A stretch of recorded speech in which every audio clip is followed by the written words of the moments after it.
Supreme court के मुख्य न्यायाधीश chief justice of India NV Ramana का 26 अगस्त 2022 यानी कि आज के दिन कार्यकाल पूरा हो गया है। और आज की इस वीडियो में हम आपको इन्हीं के बारे में बताएंगे कि इन्होंने अपने कार्यकाल में क्या मुख्य फैसले लिए और क्या कुछ इनके कार्यकाल में विवादास्पद रहा। एनवी रमन्ना का पूरा नाम नतुलपटी वेंकटरमन है और इन्होंने अपने कार्यकाल की बागडोर तब संभाली जब इनके पूर्व 2 न्यायाधीशों की बातें पूरे देश में चलती रही। वो हमेशा विवादास्पद चीजों से घिरे रहे। पूर्व मुख्य न्यायाधीश रंजन गोगोई और शरद अरविंद अपने विवादों के चक्कर में हमेशा घिरे रहे थे, लेकिन एनवी रमन्ना उन दोनों से ही थोड़ा बच करके रहे। हलकों में इनके बारे में तो ये भी चर्चा होती है कि ये हमेशा अपने बयान की वजह से चर्चा में रहे हैं। इन्होंने कोई ऐसा मुख्य फैसला नहीं लिया है। पूर्व मुख्य न्यायाधीश रंजन गोगोई ने जहां अपने ही खिलाफ की गई दायर याचिका में खुद का ही फैसला ले दिया और खुद को ही क्लीन चिट दे दी, वहीं बोबड़े भी, शरद अरविंद बोबड़े भी खुद को इन सारी चीजों से बचा नहीं पाए।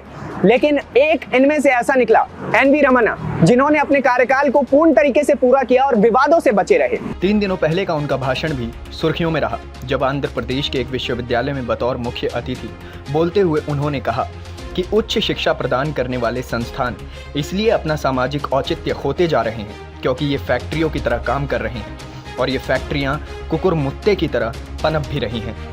अब इस प्रकार के बयान जरूर याद किए जाते हैं, खासकर तब जब आप एक ऐसे पद पर हो जिसका सम्मान भारत का हर नागरिक करता है।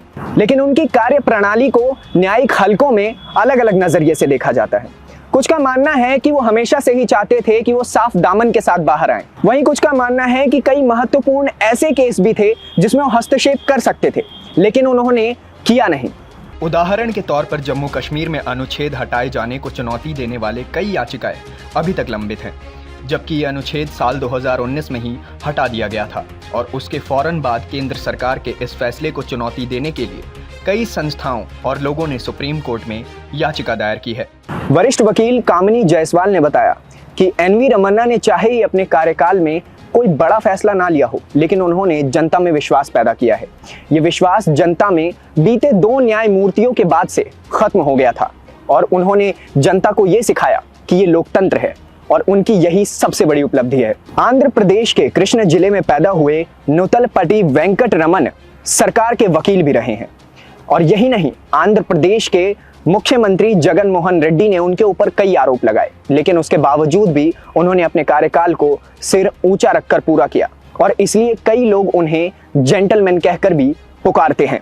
अब यह आपके ऊपर डिपेंड करता है कि आप उन्हें एक डिफेंसिव पर्सनालिटी समझते हैं या फिर आप ये समझते हैं कि उन्होंने अपना कार्यकाल बखूबी निभाया। कैमरामैन गजनवी पाशा के साथ नितेश ठाकुर की रिपोर्ट, जनहित टाइम्स।